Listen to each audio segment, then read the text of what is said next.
Hi, good afternoon po sa lahat ng vloggers natin. Salamat po sa pagpunta at sana po mag-enjoy po talaga kayo sa first part po ng Must Date to Playboy. Tsaka Matt, pumunta sila kahit holiday, full Oo nga, force. salamat po. At least walang traffic, di ba? Ewan ko na. Wala nang traffic. Wala nang traffic pala. Thank you, Matt. Mamaya we will be talking to you about your role at marami silang mga katanungan. Now, may I introduce Gold and Platinum awardee. No doubt, she's one of the most in-demand actresses and endorsers of her generation. A round of applause for Tori in Must Date, our Chinita princess, Kim Chu!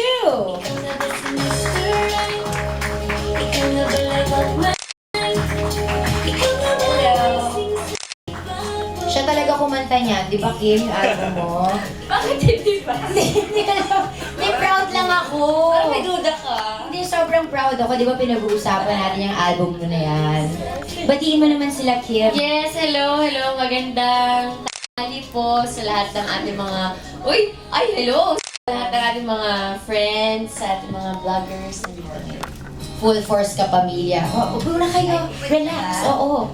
Eto naman, after being chosen as the voice of Paddington in Paddington movie, another feather in his cap was an international music video with the singer Zana.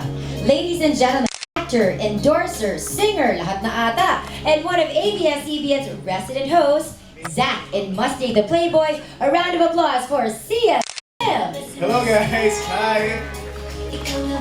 Thank you. Hi, Sia. All our vloggers, maraming salamat for coming. And sana nag-lunch na kayo. And may mga supporters kami, friends. Thank you guys. Maraming salamat po. So enjoy po tayo. Ask away. And maraming salamat po. Sian, paano yung boses mo sa Paddington? Pwedeng pasample.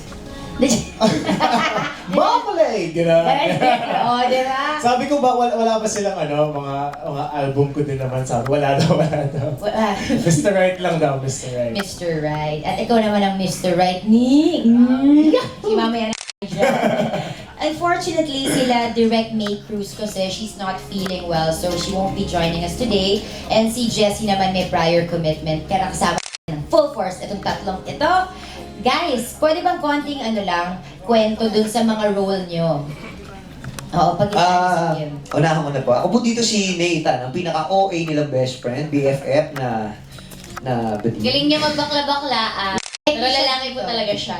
Lalaki po ako. Ayun po, stylist din pala ako ni Chloe dito. Yan. Stylist. Wow. Pero meron kang bigote doon. Konti lang. Ito po pa, Hindi ganyan kadami. Hindi. Binibilang talaga no? Ikaw naman, Kim, as Tori. Ako si Tori. Isa siyang no boyfriend since birth. Tapos best friend niya since high school si Nathan and si Chloe. Tapos si Chloe, mayroon siyang utang na loob kay Chloe kasi mahirap lang kasi kami. Ang tumutulong sa yung pamilya ni Chloe. So may utang na loob siya. At ikaw naman, Nathan. Sia. Zach. Yes. Zach. Ako naman dito si Zach. At Zach dito yung playboy at mapaglarong bata na kinaiinisan ni Tori sa simula ng story. So abangan niyo po yung pag-unfold ng characters namin dito. So, playboy ka nga ba talaga? In Must Date the Playboy. Hindi, sa totoo buhay. Sabi ko kanina nga, tinanong din ako kanina, sabi ko, in a guy's life, tatry ng isang guy maging playboy Gusto niya buhay Pero ako kasi nung mga high school, hindi kasi bagay sa akin Parang yung tinry ko yung attitude, syempre it starts with the attitude muna Pero hindi bagay Sabi ko, hi. walang Nung high school? Hi. Ay. Hi. Tapos walang nag-hi back. Walang may gusto. Talaga? Kasi yung forma ko nun, ibang-iba yun, hip-hop. Hindi nga. As in, Jersey. may mga bling-bling pa. May bling-bling ako dito, may malaki earrings, tapos yung pudya ng pantalon. Kuruntong. So parang pag-hi sila, parang natatakot na sila sa akin. So wala.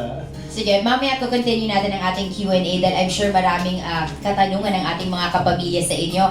But guys, tutok mas muna sa ating TV screens dahil mapapanood natin ang special preview ng kauna-unahang episode ng Must Date the Playboy.